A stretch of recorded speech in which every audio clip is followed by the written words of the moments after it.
no mattress, no pillow, no blanket. So how did ancient humans actually sleep? For most of human history, there was no such thing as a bed, and yet somehow our ancestors survived night after night for thousands of years. Let's find out how ancient humans figured out how to sleep safely. Long before beds, early humans slept wherever they could find safety. The very first beds weren't beds at all. They were just the ground. Flat, hard and cold, but it was a start. The ground held onto cold quickly, draining warmth from the body all night. So ancient humans learned their first trick: add a layer between you and the earth. Dry leaves, grass and moss became the earliest bedding material. Even a thin layer of leaves trapped body heat and softened the ground. Some early humans shaped these leaf piles into nest-like beds. Archaeologists have found evidence of grass bedding dating back over 200,000 years. One famous site in South Africa preserved layers of ancient sleeping mats. These weren't random piles. They were carefully built, layer by layer. Ash was sometimes placed underneath to repel insects and pests. This simple trick kept biting bugs away from sleeping bodies. It was one of the earliest forms of pest control, and it worked. When bedding got dirty or infested, ancient humans simply burned it and started fresh. Burning old bedding was an early form of hygiene. A clean sleeping space meant fewer parasites and better health. But bedding alone didn't solve every problem. Sleeping on open ground left humans exposed to predators. A sleeping human was an easy target for a hungry predator. So fire became one of the most important tools for safe sleep.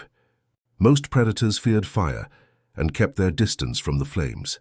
Fire also let early humans control where and how they slept. Fire meant warmth on cold nights and protection through the darkest hours. Someone often had to keep the fire burning all night long. This may be one of the earliest reasons humans took turns staying awake. Group sleeping wasn't just for warmth, it was for survival. Sleeping in groups meant more eyes and ears watching for danger. Someone was almost always on guard, even while others rested. Scientists call this a rotating watch system, and it may be ancient. Tapping someone awake to take over watch kept the whole group safer. This habit of shared watched sleep likely shaped human social bonds. Weather was another major threat to sleeping safely outdoors. Rain, wind, and cold could make open-ground sleeping unbearable. Natural shelters like rock overhangs became prized sleeping spots.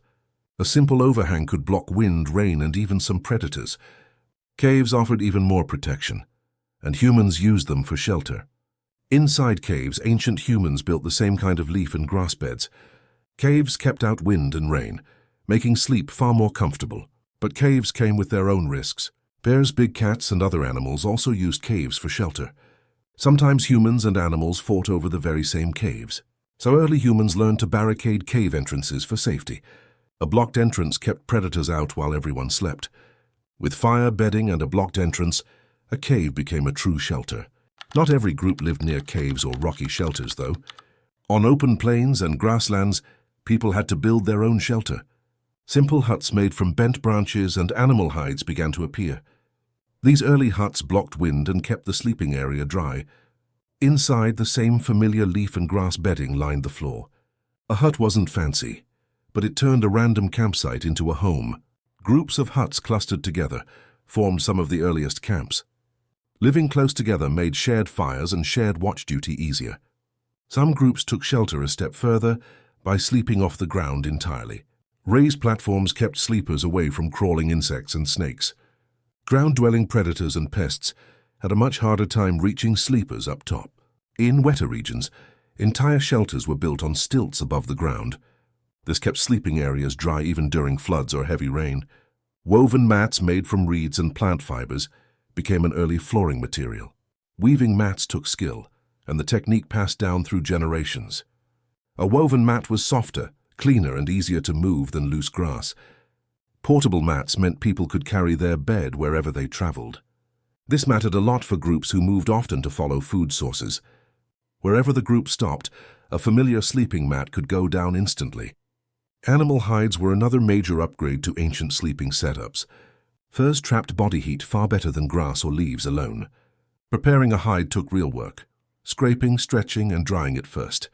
A well-prepared hide could last for years of use as bedding. With fur fire and a mat, ancient sleep was becoming surprisingly advanced. It's a long way from shivering on bare dirt to a warm layered bed. So with all this bedding sorted, how did ancient sleep patterns actually work? Without electric light, night was truly dark, and that shaped sleep itself. As soon as the sun went down, there was little left to do but rest. Many researchers believe ancient humans slept in two separate chunks. This is often called segmented sleep, a first sleep and a second sleep. Between the two sleeps, people might wake for an hour or two. This quiet waking period was used for talking, praying, or simply resting. Then, as the fire dimmed, everyone drifted into a second sleep until dawn. This pattern matched the natural rhythm of long, dark nights. Without artificial light stretching the day, the body simply followed the sun. Waking and sleeping together also helped keep the group in sync. Even how ancient humans positioned their bodies wasn't random. Curling up tightly helped conserve body heat on cold nights. Sleeping in a tight huddle worked like a natural blanket for everyone. Body heat shared between people was often more effective than any bedding. People also learned to sleep with feet near the fire, not their heads. This warmed the whole body while keeping smoke away from the face.